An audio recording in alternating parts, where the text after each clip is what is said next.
early this morning because today is day one of my Danish learning classes. Here in Denmark, if you are a resident, you get free access to Danish learning classes. And you can choose to either take those online or in person. So of course, I chose the in-person option because I want to meet new people. I don't have a ton of friends here in Copenhagen, and I thought going to the in-person classes might be a good way for me to connect with other non-Danish speakers. And I also thought it would be a good way for me to learn because then I could have a network of people that I could reach out to practice Danish on a beginner level. My classes are early morning, as you can probably tell. The sun isn't out. I'm so excited that I got up 2 hours earlier than my class starts so I could give myself plenty of time to get ready for class because I don't want to run the risk of being late. And this is also the first morning that I am commuting with my bike by myself. As lame as it sounds, I haven't gone really anywhere on my bike without my husband because if you've watched a previous video of mine, I spoke about how terrified I am of navigating the Copenhagen bike lanes. If you've never been to Copenhagen, you're probably like, what is she talking about? She's afraid of navigating bike lanes? Yeah, I am. Biking here in Copenhagen is on another level. Bike lanes are really crowded in the mornings, filled with morning commuters, filled with children going to school. It's gonna be one of the more intense biking experiences I've ever had, and I'm doing it by myself. I also feel like this is the start of an era. Like after today, I'm gonna feel so much more confident about my speaking. Today is the first step of many, many years of studying Danish. I no longer wanna walk around looking at signs, reading instructions, looking at legal documents, confused. I don't like being confused. I like knowing. I think that's why I love learning so much. All right, it is about time for me to get ready. Let's go to Danish class.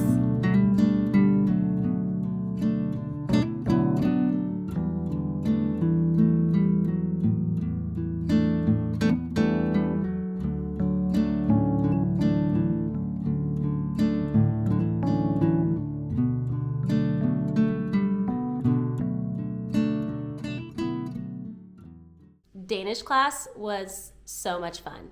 I mean, I've always loved school. I've always loved learning. I just love filling my mind with information. Something about the fact that I'm taking steps towards something that's going to shape my future so clearly is pretty cool. Now, the class I'm taking is for 12 weeks, and we meet up twice a week for 2.5 hours. A little over 2.5 hours, 2 hours and 35 minutes to be exact. So it's pretty intensive, but this is just module 1. And there are, I think, like 5 or 6 modules that you can take, all free, as long as you are diligent about learning your Danish and you pass the tests at the end of the modules. Then you get to take these courses. In today's class, we learned to introduce ourselves.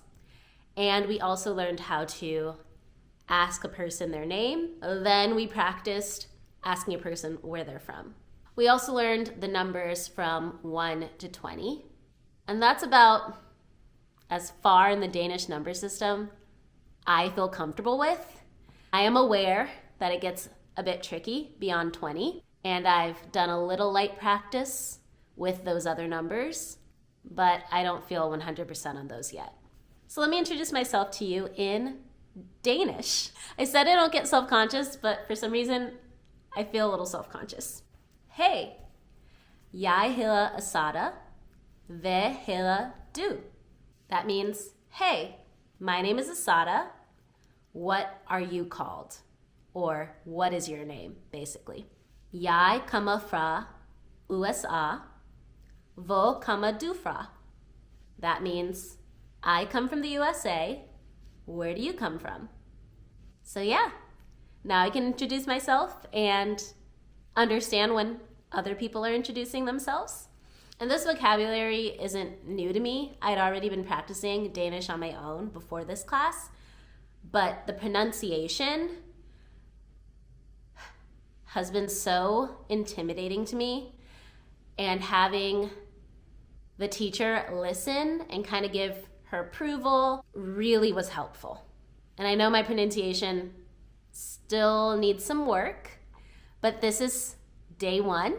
And I really can't wait. I can't wait until the end of this course when I can watch this back and compare how much I've grown. So I'm learning to be okay with being shaky right now, because I know there's a pot of gold at the end of the rainbow. So there's something good coming at the end of this journey, this struggle, this challenge.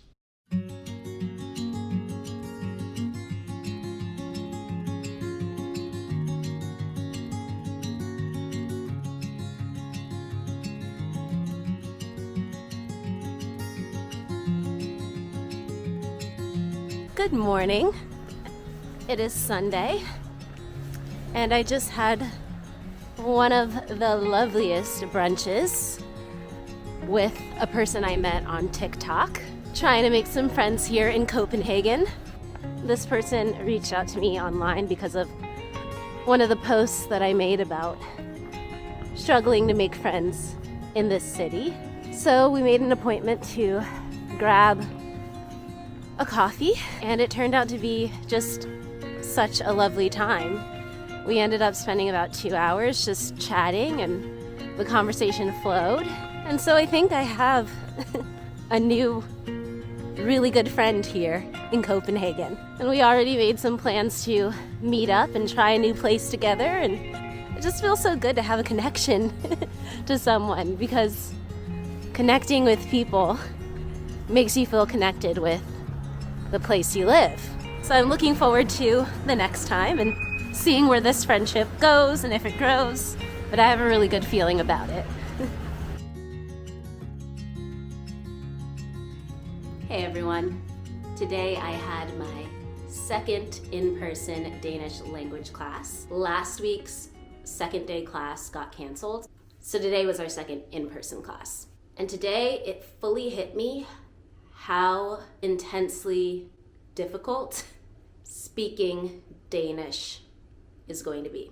But I'm maintaining good spirits about it, because I know it's all about repetition. And the more I repeat the key phrases that I'm going to have to repeat over and over again in everyday conversation, the more it'll roll off the tongue. But I have to say, right now it is not rolling off the tongue at all. Today we learned the word selvfølgelig, which is not spelled at all like what it sounds like. You basically drop half the letters when you pronounce the word. But once you know which letters to drop, it's not that hard to pronounce at all. Selvfølgelig. I'm also having trouble with the word can, which in a sentence, you don't say the N.